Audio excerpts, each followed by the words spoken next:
Assalamualaikum warahmatullahi wabarakatuh. Baiklah teman-teman, kali ini kita akan membahas tentang green chemistry.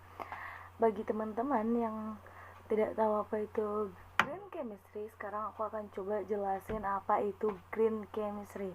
Baiklah, green chemistry atau kimia hijau merupakan bidang kimia yang berfokus pada pencegahan polusi.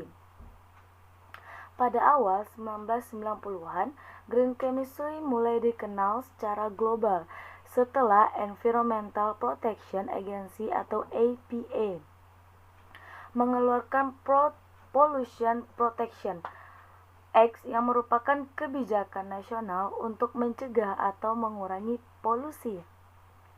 Green chemistry merupakan pendekatan untuk mengatasi masalah lingkungan, baik dari segi bahan kimia yang dihasilkan, proses, ataupun tahapan reaksi yang digunakan. Konsep ini menegaskan tentang suatu metode yang didasarkan pada pengurangan penggunaan dan pembuatan bahan kimia. Bahan kimia yang berbahaya, baik dari proses perancangan yang dimaksudkan dalam konsep green chemistry ini, meliputi berbagai ancaman terhadap kesehatan manusia dan lingkungan, yang termasuk toksisitas, bahaya fisik, perubahan iklim global, dan penipisan sumber daya alam. Istilah dalam green chemistry ini dimaksudkan karena melibatkan struktur dan perubahan materi. Perubahan materi tersebut pasti melibatkan energi sebagai sumbernya. Oleh karena itu, konsep green chemistry ini juga erat kaitannya dengan energi dan penggunaannya, baik secara langsung maupun tidak langsung, seperti penggunaan suatu material dalam hal pembuatan, penyimpanan, dan proses penyalurannya. Green chemistry merupakan pendekatan yang sangat efektif untuk mencegah terjadinya polusi karena dapat digunakan secara langsung oleh para ilmuwan dalam situasi sekarang. Konsep ini lebih memfokuskan pada cara pandang seorang peneliti untuk menempatkan aspek lingkungan pada prioritas utama. Area penelitian dalam bidang green chemistry ini meliputi pengembangan cara sintesis yang lebih ramah lingkungan, penggunaan bahan baku yang terbaru, merancang bahan kimia yang green, serta penggunaan bioteknologi sebagai alternatif dalam industri. Berdasarkan konsep dari ilmuwan, yaitu Anastas dan Warner pada tahun 1998 mengusulkan konsep The 12 Principles of Green Chemistry yang digunakan sebagai acuan oleh para peneliti untuk melakukan penelitian yang ramah lingkungan. Berikut adalah 12 prinsip kimia hijau atau green chemistry yang diusulkan oleh Anastas dan Warner. Yang pertama, mencegah timbulnya produk bahan kimia yang sedang dalam proses ataupun kata lain dengan limbah. Ini lebih baik mencegah daripada menanggulangi atau membersihkan limbah yang timbul setelah proses sintesis, karena biaya untuk menanggulangi limbah ini sangat besar. Yang kedua, mendesain produk bahan kimia yang aman. Pengetahuan mengenai struktur kimia memungkinkan seorang kimiawan untuk mengkarakterisasi toksisitas dari suatu molekul serta mampu mendesain bahan kimia yang aman. Target utamanya adalah mencari nilai optimum agar produk bahan kimia memiliki kemampuan dan fungsi yang baik, akan tetapi juga aman atau toksisitas rendah. Caranya adalah dengan mengganti gugus fungsi atau dengan cara menurunkan nilai bioavailability. Yang ketiga, mendesain proses sintesis yang aman.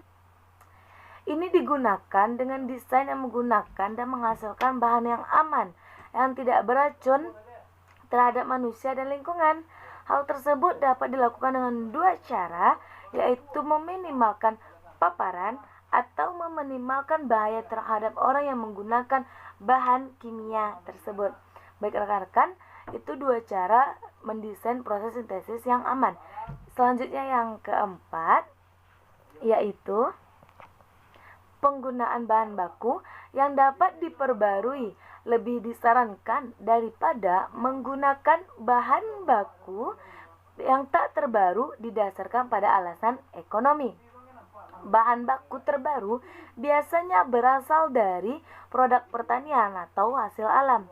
Yang kelima, menggunakan katalis, yaitu memberikan selektivitas yang lebih baik, hasil yang meningkat, serta mampu mengurangi produk samping.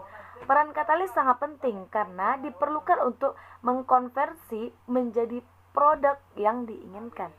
Di sisi green chemistry, penggunaan katalis berperan pada peningkatan efektivitas, mampu mengurangi penggunaan reagen, mampu menimbulkan penggunaan energi dari suatu reaksi. Yang keenam, menghindari derivasi dan modifikasi sementara dalam reaksi kimia. Derivasi yang tidak diperlukan seperti penggunaan gugus pelindung atau proteksi yang memodifikasi sementara pada proses fisika ataupun kimia, dan meminimalkan sebisa mungkin dihindari karena banyak tahapan derivatisasi yang menimbulkan reagen dan dapat memperbanyak limbah. Yang ketujuh, yaitu memaksimalkan atom ekonomi. Atom ekonomi ini digunakan untuk menilai proporsi produk yang dihasilkan dibandingkan dengan reaktan yang digunakan. Jika semua reaktan dikonversi sepenuhnya menjadi produk, dapat dikatakan bahwa reaksi tersebut memiliki nilai atom ekonomi 100%. Yang kedelapan, menggunakan pelarut yang aman. Penggunaan bahan kimia seperti pelarut, ekstraktan, atau bahan kimia tambahan yang lain harus dihindari penggunaannya. Apabila terpaksa harus digunakan, maka harus seminimal mungkin. Penggunaan pelarut memang sangat penting dalam proses sintesis. Misalkan pada proses reaksi, rekristalisasi, sebagai fase gerak pada kromatografi, dan lain-lain. Penggunaan yang berlebih akan mengakibatkan polusi dan pencemaran lingkungan. Selanjutnya yaitu yang kesembilan, meningkatkan efisiensi energi dalam reaksi. Energi yang digunakan dalam suatu proses kimia harus mempertimbangkan efek terhadap lingkungan dan aspek ekonomi. Jika dimungkinkan, reaksi kimia dilakukan dalam suhu ruang dan menggunakan tekanan. Yang ke-10, mendesain bahan kimia yang mudah terdegradasi. Bahan kimia didesain harus mempertimbangkan aspek ramah lingkungan. Oleh karena itu, suatu bahan kimia harus mudah terdegradasi dan tidak terakumulasi di lingkungan, seperti sintesis biodegradable, plastik, biodegradable polimer, dan bahan kimia lainnya. Yang ke-11, penggunaan metode analisis secara langsung untuk mengurangi polusi. Yang terakhir, yaitu yang ke-12, meminimalisasi potensi kecelakaan. Kenapa potensi kecelakaan ya? Berikut penjelasannya. Bahan kimia yang digunakan dalam reaksi kimia harus dipilih sedemikian rupa sehingga potensi kecelakaan dapat mengakibatkan masuknya bahan kimia ke lingkungan, ledakan api, dan dapat dihindari. Baiklah, hanya itu prinsip dari green chemistry yang dikemukakan oleh para kimiawan yang khususnya bergerak pada bidang sintesis. Selanjutnya, untuk menghindari polusi, mari kita terapkan green chemistry ini. Baiklah, teman-teman dan rekan-rekan sekaliannya, mungkin itu pembahasan green chemistry kita hari ini. Bila ada salah-salah kata, mohon maaf. Assalamualaikum warahmatullahi wabarakatuh.